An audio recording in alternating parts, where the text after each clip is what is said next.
Halo sahabat Rocky Gerung Official, kembali berjumpa dengan saya Herzbun Arif dari Forum News Network.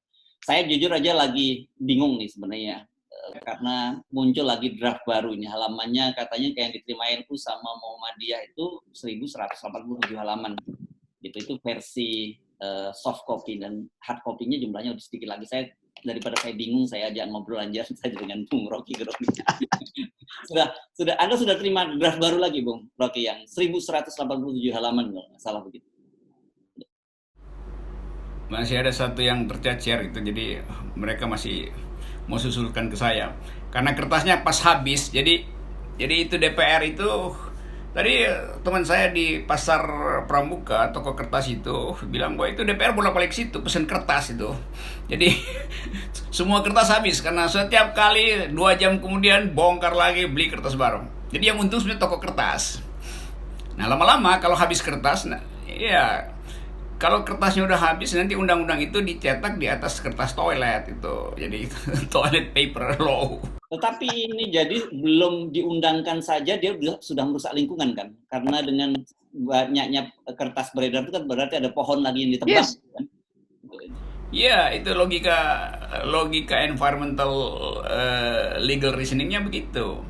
Jadi itu undang-undang dimaksudkan untuk menjadi sederhana, justru membuat kegaduhan karena bahkan kertas dia mesti cari ke seluruh toko di Jakarta karena cetaknya berkali-kali, dan setiap kali cetakan itu satu rim nyetak kertas itu kira-kira 2-3 pohon akasia tuh, 200 sampai 300 pohon akasia yang mesti ditebang. Itu hitungan yang biasa disebut ecological footprint. Jadi jejak kaki ekologis dari undang-undang itu sudah terjadi sejak dia masih draft karena bolak-balik. Jadi kalau kita bikin audit lingkungan, ini undang-undang ini udah merusak, membabat kira-kira 4 hektar pohon itu karena ganti-ganti kertas. Iya. Ini rupanya tidak disadari oleh mereka gitu. Sejak awal undang-undang ini sudah eco-friendly gitu. Iya. Ya. Nah, tapi sebetulnya ini Jakarta kalau ya. Silakan. Jadi kalau kita bikin reduksi di dalam berpikir, itu separuh Jakarta kira-kira udah gundul tuh gara-gara diambil kertas, dipakai pohon-pohonnya buat dicetak. Ya, ini kan draft resmi ya, diterima oleh Muhammadiyah dan MUI kan, mereka menerima resmi dari sana. Jadi artinya ini tidak bisa disebut hoax gitu ya. Jangan sampai kemudian Muhammadiyah dan NU juga disebut menyebarkan hoax baru nih. Saya jujur benar-benar saya masih berhati-hati dalam soal ini. Masih mungkin dia masih mungkin berkurang kan kepercayaan kita terhadap yang disebut draft kemudian berubah menjadi debat soal jumlah halaman segala macam, kan mungkin sekali dibuat sedemikian rupa sehingga fontnya masih bisa diubah tuh untuk menyisipkan 2-3 kalimat gitu kan. Jadi ini masih ada soal, kita nggak tahu yang diserahkan ke Muhammadiyah final, oke. Karena akan dibilang jumlah halaman sudah pas ya, iya. Tapi yang nanti diserahkan ke lembar negara bisa lain itu. Jumlah halamannya sama, tapi ada bagian font yang dirapatin gitu. Nah, kecurigaan kita sampai di situ. Jadi ini udah sampai pada kriminal huruf. Oke. Nah, ini berkaitan komunikasi publik ini, ternyata muncul juga keluhan dari Pak Muldoko KSP, yang beliau mengaku bahwa semua menteri ditegur oleh presiden gitu karena komunikasi publiknya buruk gitu. Dan saya sih kalau saya jadi presiden saya juga pasti marah. Bagaimana situasi bisa ada undang-undang kok bisa berbeda-beda begitu dan dalam hitungan hari berubah-ubah itu. Sebetulnya yang pusing itu juru bicaranya tuh KSP dari istana. Sampai tadi malam misalnya, 3-4 talk show tadi malam, itu orang KSP, orang istana, di semua TV itu masih memuji bahwa komunikasinya baik. Kan ajaib kan? Tadi pagi koran bilang nggak buruk, artinya Pak Muldoko itu telat membrief mereka. Jadi orang kaget nanti, lu bagaimana tadi malam disuruh ngomong baik, sekarang ternyata Pak Muldoko bantah sendiri tuh. Jadi yang pusing sebetulnya juru bicaranya tuh. Jengkelnya, coba Pak Muldoko bilang dari tadi malam bahwa ini buruk komunikasinya tuh. Tapi sebetulnya kalau tadi malam mereka sebut buruk, nah itu dia dicaci maki lagi kan. Kenapa ngomong buruk? Jadi begitulah bolak-balik, umpet-umpetan, akhirnya terbaca juga. Dan Presiden mungkin lagi pulih akal sehatnya dalam 2-3 menit untuk memarahi mereka. Tapi nanti konsekuensinya apa gitu kan? Sebab yang buruk sebetulnya bukan komunikasinya, yang buruk barang yang dikomunikasikan itu. Kan itu kan. Jadi kita nggak bisa omelin komunikatornya, barangnya buruk mau dibungkus pakai kertas atau disembunyikan di loteng pun dia bau bangkai aja. Itu kan undang-undang bangkai. Itu yang menunjukkan mengapa Demokrat keluar dari walk out. Walk out itu bukan tindakan hukum aja, tapi tindakan etis. Jadi walk out dari ruang yang berbau busuk itu. Itu yang dilakukan Demokrat. Jadi undang-undang itu betul-betul biang kebusukan. Orang kan nggak tahan di dalam ruang parlemen ada yang berbau busuk, makanya walk out aja mereka. Demikian juga mahasiswa. Mahasiswa nggak tahan megang-megang draft yang bau busuk, maka dia walk out dari kampus dan cari keadilan di jalan. Intelektual juga begitu, dosen keluar dari ruang kelas dan akhirnya bersatu dengan mahasiswa, buruh segala macam tuh. Nah, persatuan itu yang nggak mungkin diatasi oleh kemiskinan pengetahuan istana dalam soal komunikasi. Kan kalau kita lihat bahasa istana kan standar, semua yang dikirim oleh istana untuk berdebat dengan kami, berdebat dengan LSM, nggak mampu menghadapi cara berpikir dari Asfinawati, tidak mampu menghadapi cara berpikir dari Mokhtar, dari UGM itu, Zainal Mokhtar, nggak bisa menandingi cara berpikir dari Haris Asrar. Jadi pemerintah akhirnya harus mencari cara untuk menghentikan mulut LSM. Kalau mulut kami dia bisa hentikan, tapi mulut LSM bagaimana mau dihentikan? LSM itu jaringan dunia. Jadi di situ curangnya. Nah, kekacauan itu menyebabkan Presiden Jokowi menganggap kalian memang, mungkin kalau dalam bahasa saya, dungu-dungu nih menteri-menteri saya. Nggak bisa hadapi LSM, nggak bisa hadapi juru bicara kami, nggak bisa hadapi mahasiswa. Bahkan Presiden pasti dibocorin bahwa ini yang terjadi di jalan adalah polisi mukul polisi itu. Jadi Pak Jokowi sebetulnya dibikin gaduh sendiri oleh aparatnya tuh. Kira-kira begitu ya ini cara saya membayangkan tapi kan gini, pembicaraan Pak Jokowi kemarin dengan mereka. Ya, kalau kesimpulan Presiden seperti itu kan beliau kemudian bisa juga salah diagnosa. Karena berarti dengan cara berpikir begitu beliau merasa tidak ada persoalan dengan undang-undangnya. Kemudian hanya persoalan komunikasinya gitu. Padahal kan semua publik sebenarnya tidak hanya melihat persoalan komunikasi, tapi melihat memang produknya itu sendiri cacat kan. Ya itu bingungnya di situ tuh. Coba saya bayangkan diskusi dengan Presiden kemarin ya. Presiden negur, ini saya suka bikin imajinasi cilik. Siapa yang menjadi komunikator? Ya lihat kiri kanan, satu-satu nggak mau ngomong kan. Lalu Presiden tunjukkan ini fakta-faktanya tuh. Bahwa kalian gagal untuk mengkomunikasikan, untuk mensosialisasikan undang-undang Omnibus Law itu. Lalu Presiden sindir mungkin pakai bahasa Jawa atau macam-macam itu. Nggak ada orang yang memberitahu pada Presiden bahwa memang kita nggak mampu untuk mengkomunikasikan itu. Karena barangnya sendiri adalah barang yang cacat. Kan bagaimana mungkin mempromosikan barang yang cacat dari awal, cacat pabrik itu, defaultnya ada sejak awal. Pada mahasiswa tahu bahwa Anda pakai cara komunikasi yang sangat baik pun kami tahu yang Anda komunikasikan itu barang cacat. Apalagi pada para profesor kan. Profesor nggak perlu format komunikasi, profesor tahu bahwa itu cacat. Jadi yang paling bagus sebetulnya adalah perlihatkan di mana cacatnya supaya Presiden tahu bahwa pola komunikasi apapun akan gagal kalau yang dikomunikasikan itu adalah barang buruk aja. Tapi kan Presiden nggak mau lihat itu kan. Nah itu yang diomong Presiden. Presiden juga pasti diberitahu bahwa ini perubahan-perubahan format kertas itu tidak yang substantif loh. Ya Presiden pasti iyain nggak substantif. Tapi guru besar tahu bahwa itu terjadi perubahan substantif itu. Pers bahkan lebih gila lagi tahu bahwa bukan saja perubahan, tapi pengingkaran dari asas-asas pembentukan hukum. Nah, bagian-bagian beginian yang disembunyikan dari presiden.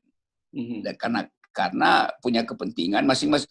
Kan sekarang masing-masing partai mengintip kepentingan di dalam undang-undang itu. Bagian pajak si partai ini yang lagi ngincer, bagian industri ekstraktif partai Golkar pasti punya kepentingan, bagian distribusi, bagian segala macam kan. Jadi mereka sebenarnya bersekutu untuk menyembunyikan kebusukan ini. Nah, Pak Jokowi sebagai presiden tentu hanya dilaporkan bagian-bagian yang membahagiakan dia. Jadi saya menganggap, ya saya tetap kasih kritik pada presiden, bahwa ini keinginan presiden kan. Karena presiden dari awal ingin ini dicepat-cepetin, maka terjadilah persekongkolan yang di ruang gelap. Jadi itu konsekuensi dari kekacauan ide pada presiden, ketidakmampuan presiden untuk membaca akibat. Ya, tapi kalau dari sisi kita kan, kita sepakat kemarin melihat sesuatunya dari sisi entertainment. Jadi kita kan nyebutnya kemarin polytainment gitu. Situasi kekonyolan ini sebenarnya menurut saya ada gunanya juga gitu, cukup menghibur. Jadi katarsis kita di tengah ketegangan situasi dan kejumutan situasi saat ini, Bung Rocky. Iya, kita buat sementara kita katakan rasain lu menteri diomelin sama bos lu tuh. Tapi pada saat yang sama kita tahu menteri juga bilang, ya bagaimana gue nggak diomelin, gue mesti nipu kok. Jadi ini tukang tipu yang nggak bisa ngaku karena dia punya kepentingan dengan penipuan itu.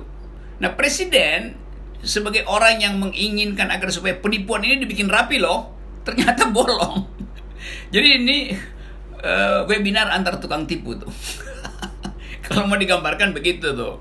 Sekali lagi ini gambaran imajinasi saya. Bukan saya tuduh bahwa webinar presiden ini adalah mengundang para penipu. Enggak, saya cuman mengentertainkan bagian-bagian khusus dari politik.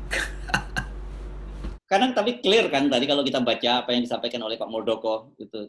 Jadi memang beliau menyatakan bahwa presiden menegur itu karena memang komunikasinya yang buruk begitu. Tapi kan kita perlu mengingatkan pada presiden, persoalannya bukan hanya komunikasi, karena kalau nanti itu diambil sampai pada kesimpulan dari presiden, beliau akan menghadapi situasi lagi, ternyata masih muncul masalah baru lagi. itu juga ajaib tuh. Muldoko mau ngomong ke siapa?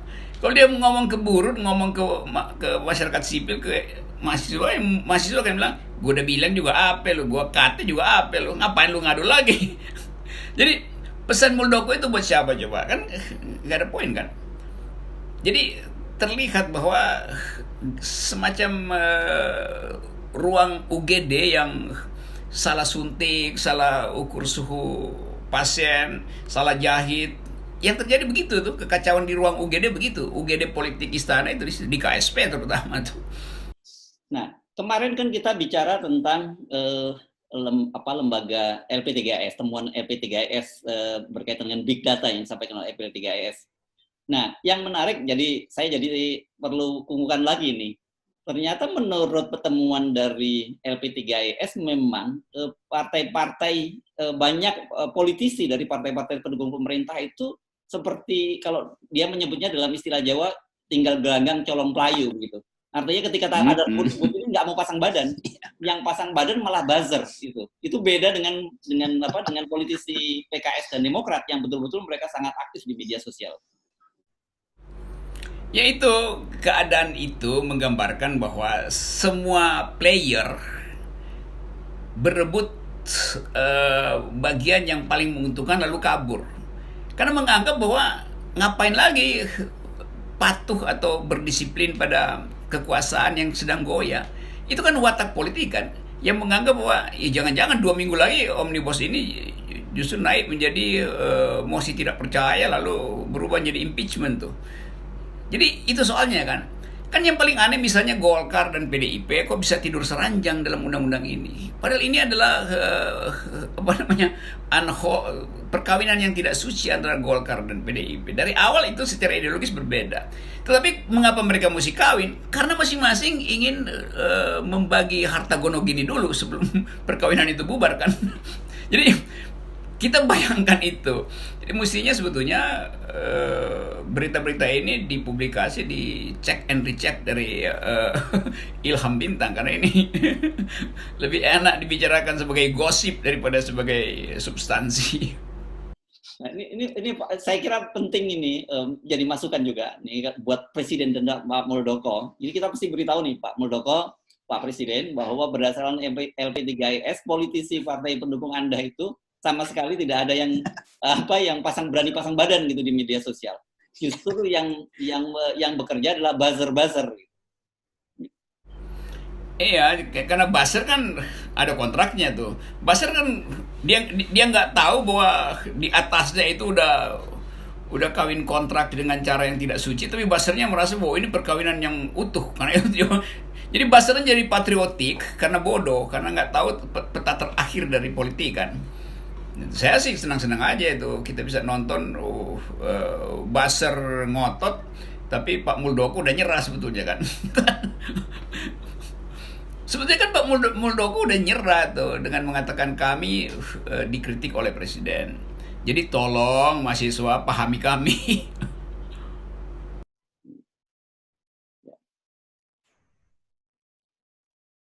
Oke, Bung Rocky, kalau kita amati sekarang ini kan Presiden tetap pada posisi akan terus melanjutkan Omnibus Law, gitu ya. Artinya ini Presiden kelihatannya pada kasus ini akan menandatangani, gitu, tidak akan membiarkan itu sampai menunggu 30 hari berlaku. Gitu. Tetapi kan ada usulan-usulan juga, kalau toh tidak mau mengeluarkan Perpu, itu bisa juga dikeluarkan Perpu penundaan. Ini feeling Anda melihat dalam situasi ini, apakah Presiden akan tetap menandatangani atau melihat arus penolakan ini akan ada semacam penundaan yang diusulkan oleh para ahli hukum? Seharusnya minggu lalu masih bisa itu teori penundaan itu tuh. Kalau sekarang orang menganggap penundaan artinya ajak nego lagi untuk membuat kebohongan baru, untuk merubah pasal-pasal itu lagi. Kan orang berpikir, oke, ini trap, ini jebakan Presiden. Kita tunda. Dalam masa penundaan itu, partai-partai politik berupaya ambil keuntungan lebih besar lagi, maka disisipkan lagi pasal-pasal tambahan itu kan. Kan publik udah sampai di situ mencurigai, karena itu publik nggak mau ditunda, publik mau dibatalkan. Jadi pembatalan itu dicabut dengan cepat. Tapi sebaliknya, Presiden juga berpikir kalau dibatalkan, itu artinya kekuasaannya juga hilang. Karena kesempatan untuk deal dengan plutokrat, kan plutokrat nuntut, kalau lu batalin, berarti lu nggak dapat apa-apa dari gue tuh. Padahal Presiden butuh itu tuh, karena dua di ijon itu. Demikian juga partai-partai yang mendukung akan protes pada Presiden. Loh, kenapa dibatalin? Berarti bagian kita yang seharusnya 2 bulan ke depan udah dapat melalui segala macam cara rent seeking itu hilang. Padahal partai-partai ini butuh kepastian bahwa undang-undang ini harus menghasilkan uang untuk membiayai pilkada Desember. Kan ini kan